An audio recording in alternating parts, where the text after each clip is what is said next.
Hello and welcome to World Talks here on TVP World with me, Ashim Kumar.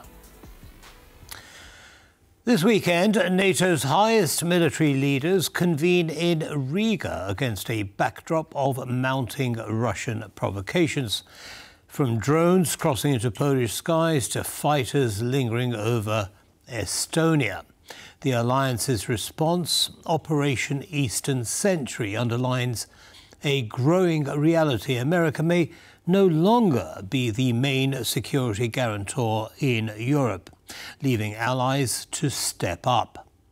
With us to assess NATO's readiness and Europe's resolve is Katarzyna Maniszewska. She's a lecturer in international relations at Civitas University and the University of Białystok. Welcome to TVP World, and thank you very much for taking the time. Okay, so we have seen a really quite a surprising intensity of incursions into Baltic airspace, the Polish, Estonian airspace, Scandinavian airspace, and so on, by drones and aircraft, as well as cyber attacks in the UK and so on. That is really, I mean, what's all this telling you?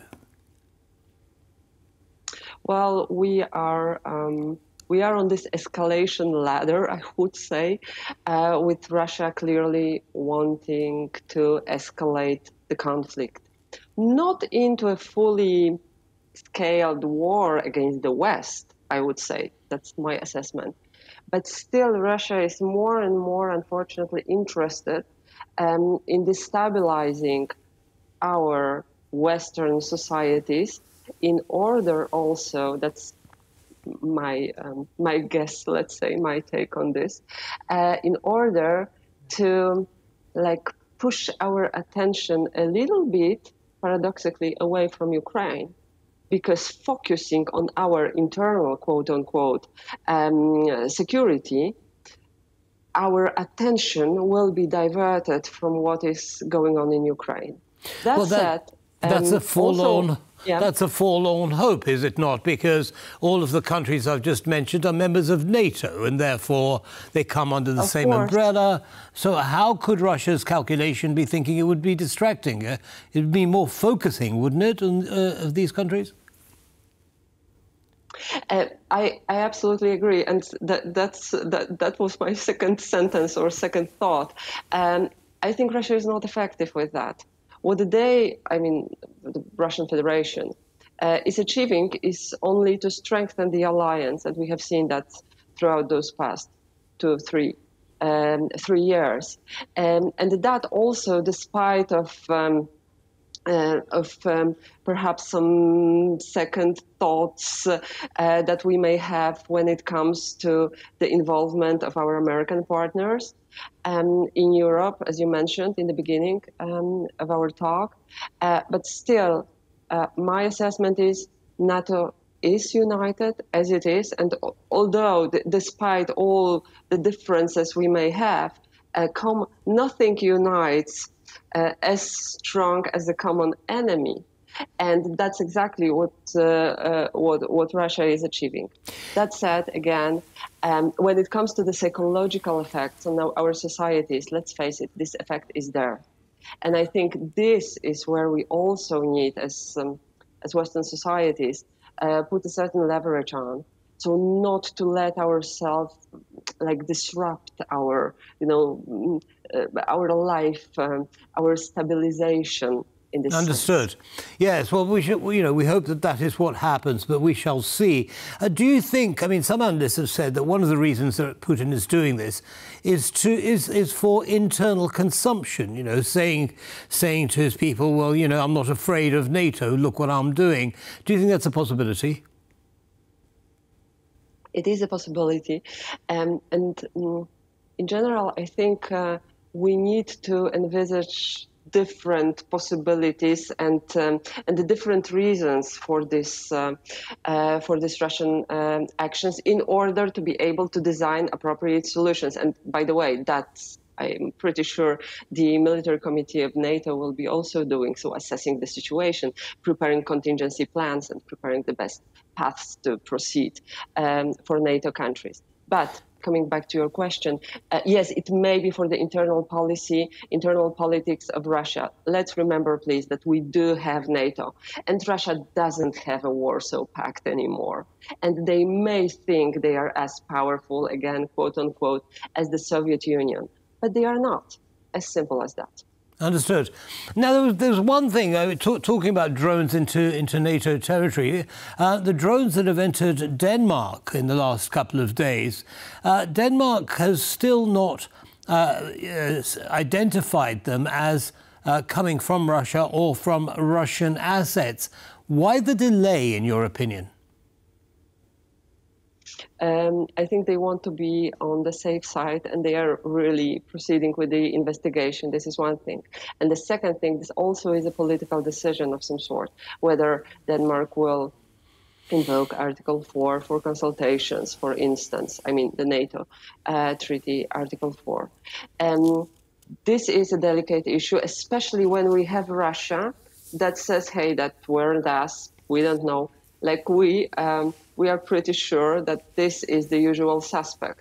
But here, in this context, we really need to be on the safe side, because each mistake will be used and misused by Russia in their narrative, in their propaganda, that is directed towards our societies, towards the internal Russian society, but also towards the broad global South countries, where Russia is leading, as we speak, a diplomatic offensive, trying to present and portray themselves as the defender of the oppressors, which couldn't be further from the truth. But that is the narrative. It is based on lies. Hence, right. We really need to be extremely cautious here. Understood. Now, moving on to the American attitude towards support for Europe and Ukraine, there does seem to be a definitive shift back, if you like, or step back by President Trump. Although in recent days he has said that, there is an opportunity for Ukraine to get all of its territory back. He's also affirmed the right of countries to shoot down drones and aircraft. Where does this leave Europe? Because it seems a bit grey to me. Is Trump in or is Trump out? I think America is in. And even though this narrative may be to some extent difficult to interpret, let's say, at least the narrative from President Trump and also from his team.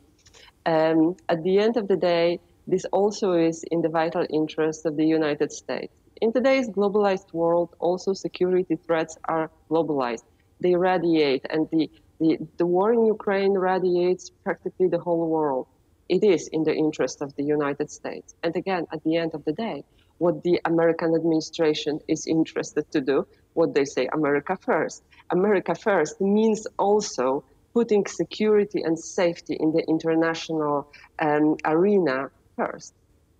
Understood. Now, other things in terms of Europe stepping up include actions that, Germany's Rheinmetall has done, and also the proposal by Chancellor Merz to use the frozen Russian assets in Europe to fund Ukraine. Let's start with the Rheinmetall agreement with the government of Latvia to set up a factory for the production of artillery shells in that country.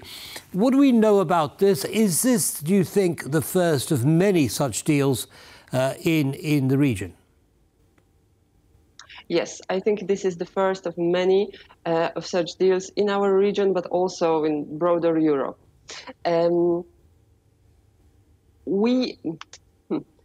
The NATO as the alliance is the pillar of our security. That's what I believe, and my assessment says that.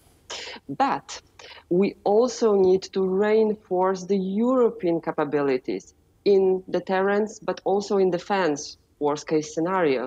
And those actions that are now visible at the level of the European Union, at the level of states, aligned very much also with NATO and with decisions by NATO, are important, and they will contribute to enhancing our security on different levels and in different dimensions. We cannot be dependent only on external partners. We, as European Union or European countries, whether that is the United States or any other country, we need to reinforce also our industry. And this is what is happening now. Right. So this let's is what hope that this process will also have funds, enough funds, and that brings us perhaps to the most important question and issue, because the security costs. Well, so absolutely, and that brings funds. me in the last minute or so that we have left. That does bring me to the last point, which is Chancellor Merz's proposal to raise about 140 billion euros for Ukraine, and some of that clearly would go in towards the manufacture of military material in Europe to be supplied to Ukraine. It also does not require unanimity amongst the EU to approve this move. How successful do you think his proposal is going to be? Is it going to come to fruition? I hope so. I'm a bit hesitant here because I know it will be challenging. But I think this is really high time to use the frozen Russian assets. Russia is not showing goodwill, to say at least. Moreover, as we started our discussion, it is escalating, and we see how it progresses within this hybrid war spectrum of different type of threats. So we need to respond. And so my hope is most probably it will last, and the discussions will be tough. But at the end of the day, let's hope the funds will be used to help Ukraine and also strengthen our military capabilities. Understood. Well, thank you very much indeed, Katarzyna Maniszewska, for your analysis. And thank you so much. Have a good evening. Thank you. Bye-bye. Thank you. That brings us to the end of this episode of World Talks. Don't go away, though. Lots more coming up. Goodbye.